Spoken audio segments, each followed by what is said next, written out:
I need to have a tough conversation with you. And I'm not entirely sure how to have it. You see, what I've specifically noticed is that at work and at home and even among friend groups, there is an unconscious fear that's constraining you and holding you back. And I believe that if we change this pattern, it could change your whole life experience. Yes, I'm talking about unconscious fears today. The big three: perfectionism, people pleasing, and masking. And some simple strategies to get these things out of here and get your life back on track. That and so much more on our pilot episode of On Solid Ground.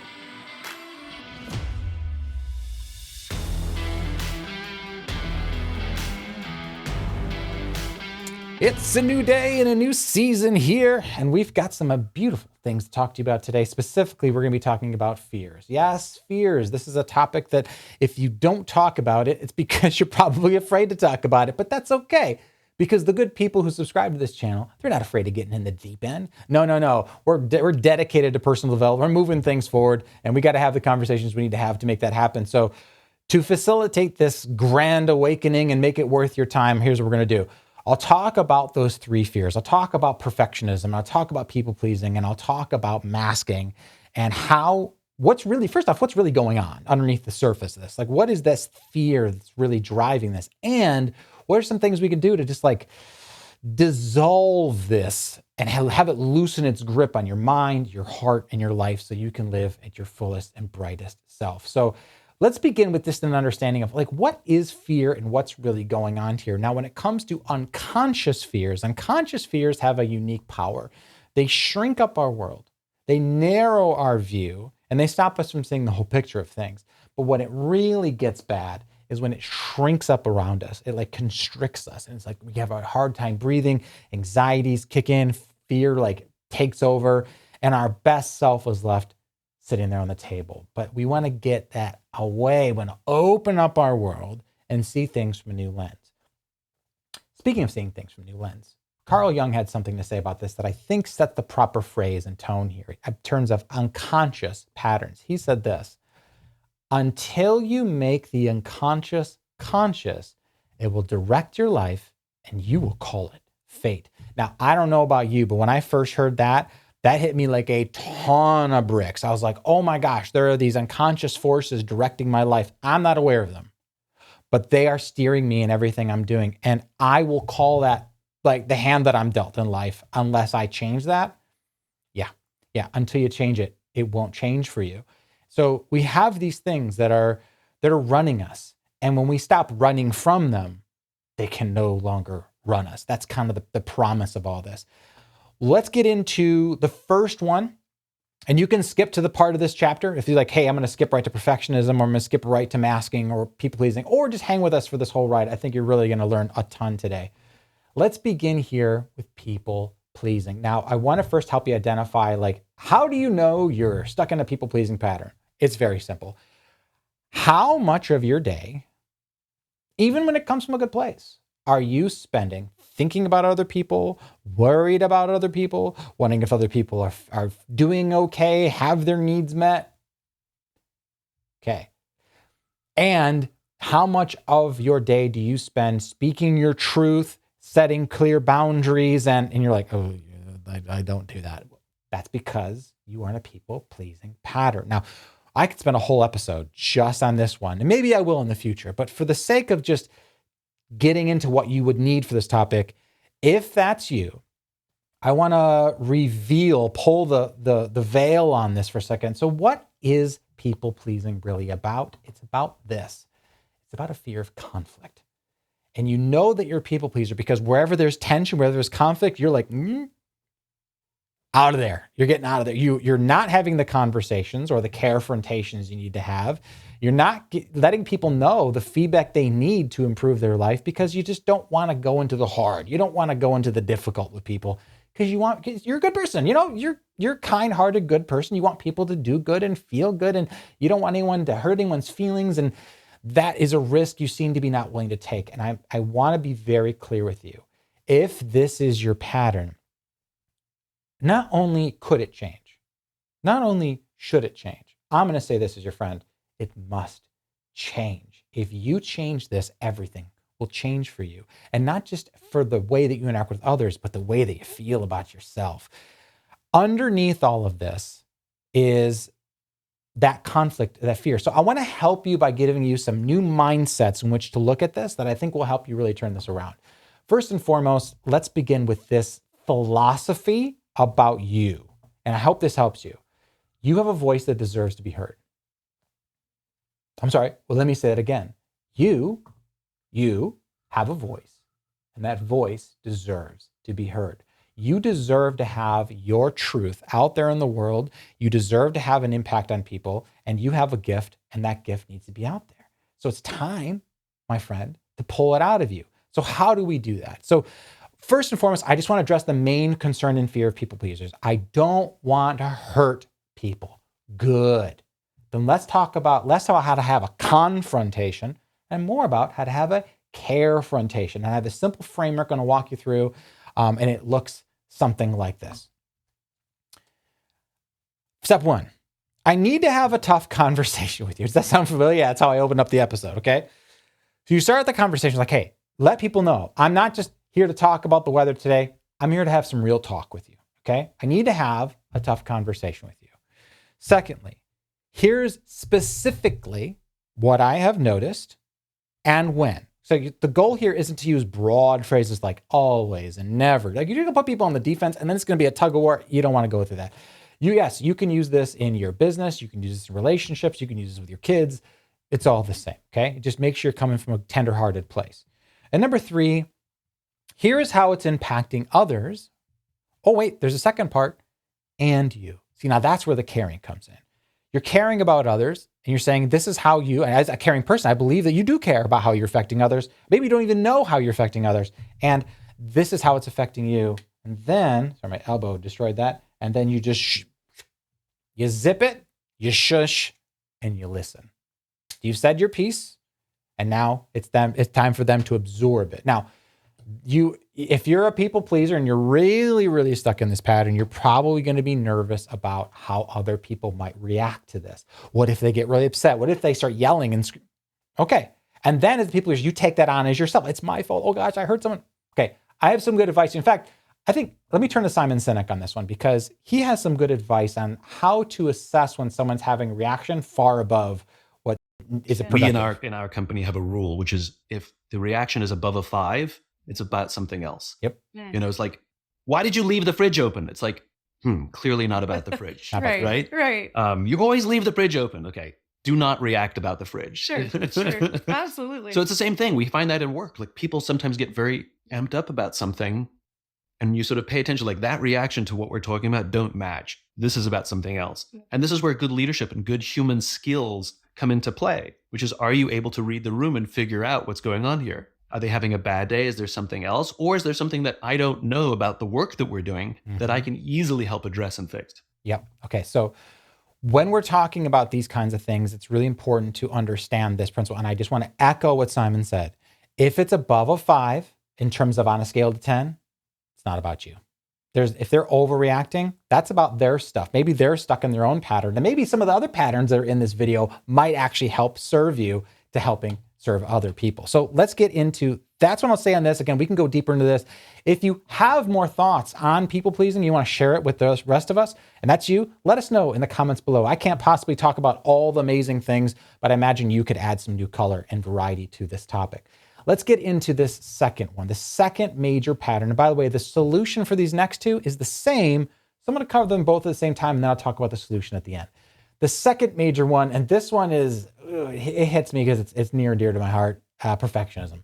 This is something that I've personally struggled with for years and years, and maybe you have too.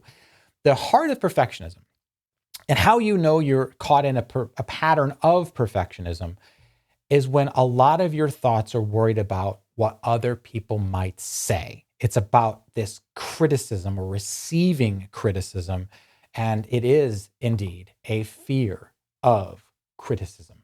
So when you have this fear of criticism that grips you and you're so worried about it, It's going to keep you from shining your brightest. Now, one of the ways that I like to identify this pattern is really simple. Is I'll give you a scenario and you can tell me how you react to it. And you'll know if you have perfectionist patterns. If I was to invite you right now to an improv class and I gave you no instructions, okay, everyone, we're going to step on stage, no planning, no preparation, and we're just going to jump in and have fun with this improv. Are you the first person who's like,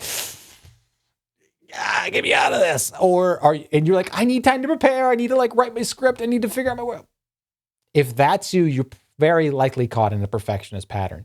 Here's another big one. This one hit me. If you have dreams, if you have goals, if you have ideas that are on the shelf and have been on the shelf for years because you don't feel it's ready enough to get out there and put it out into the world because it's not perfect, you are probably caught in a perfectionist pattern. And I say this with sincerity and love. Your beautiful, wonderful greatness, that great gift you have, do not hold it back. Have it be worth it to put out there in the world. And just let it be a little messy. Just get it 70% done. You'll learn the 30% through trial and error. You're going to have to learn to break this pattern.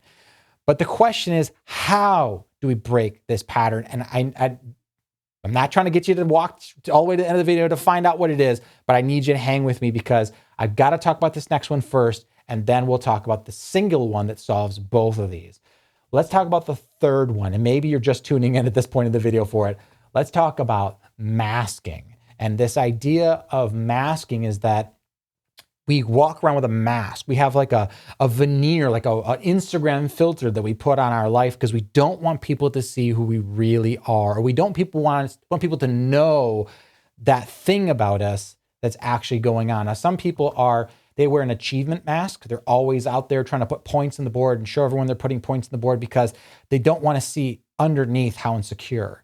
They want others to see how insecure they really are. Or an intelligence veneer, like I'm so smart all the time. I know all the answers. I want to make sure I always know the answers. I don't want anyone to really understand that underneath, I think I'm stupid or whatever it is that you have going on. There's so many different masks that we wear and we want people to see that wall. We like put up this wall. We want people to see that, but we don't want people to see what's really underneath. And there's so many variants and versions on this, but what it really boils down to is this core root of what's happening underneath this masking.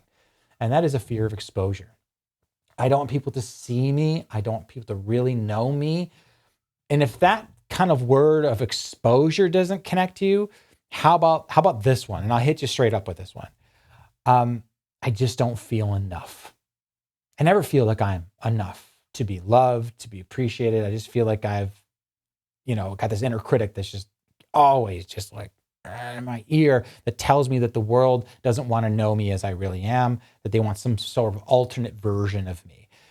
And that's really sad to think that we would spend our whole lives trapped in these chains and cages of not allowing ourselves to do that. In fact, and I'll get a little nerdy with you in terms of psychology, but you're familiar with Maslow's pyramid, human needs pyramid? Yeah, well, at the very top of that pyramid is self-actualization, as I've covered in a previous video.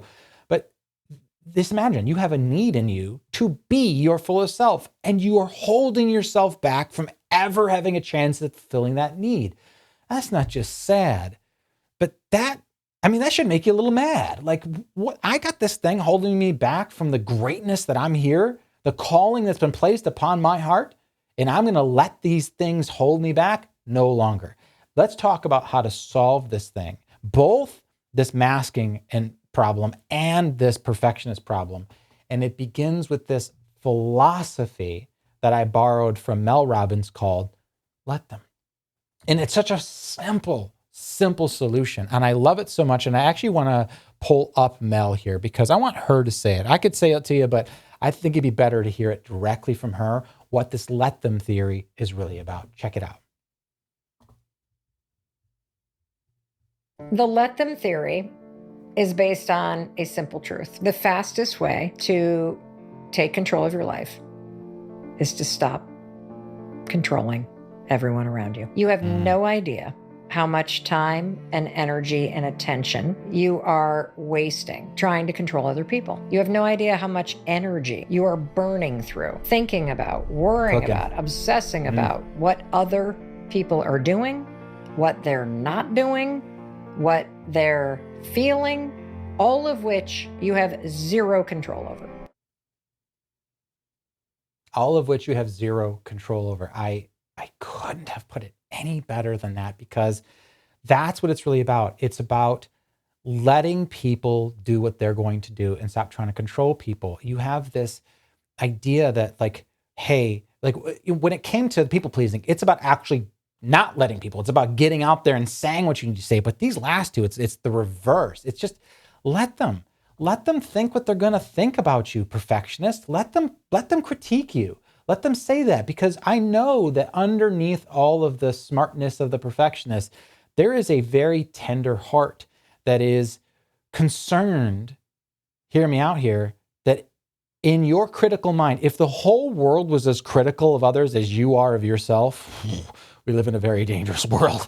That's the feeling that the perfectionist has. But the idea is this: if you soften your heart, if you soften your judgment of yourself, now that opens the doors for new things to happen. So, and maybe you've never thought of it that way, but let them have their critique. Let them put stuff in the comment section. In fact, if you have comments that you'd like to put into the comment section, I would love to hear from you. What do you think about this? Am I missing something? Am I onto something? What stuck out to you? Let's have this conversation and jump in with all the comments that you'd love to. The idea that we have to let people see us from the masker, that could be terrifying, right? But how also, is it terrifying or is it liberating? You with me? This is the solution to so much of the patterns that we've been stuck behind for years and years and years. So I do want to offer you a reframe, and then I want to give you a call to action of how to actually put this stuff in the work this week. So the reframe that I want to offer you this week, and today's reframe, is about fear itself. And it goes like this. Understanding fear is, it's a mile wide. It feels so big, but in truth, it's an inch deep. And what this means is that fear only exists in the broad. It can only exist in the broad, but it fizzles and fades as soon as you get into the narrow, as soon as you get to the specific. So to help you with this, I want to give you today's Aim Up Challenge. If you're new to this, every single episode, I'm going to call you to adventure. I'm going to give you a challenge, a task to do that I know is going to make a big difference this week. So this week, I challenge you. Me to you. I'm calling you out. I challenge you to do the following exercise. On a piece of paper, write what if, and just call it out. Let fear's voice come out. What if, people pleaser, what if you spoke your truth? What if you let people know how you really feel? With a little bit of censoring, you don't want to get in there too much, right? Like, blah, all this stuff coming. But what if you let people know how you really felt? What if you set proper boundaries? What if you did all this kind of stuff? What if? And let fear just speak to you. Well, this is going to happen, and that's going to happen, and then this is going to, and you're going to be like, broad, broad, broad. Okay, all of these are broad things. Well, Patrick's going on to this.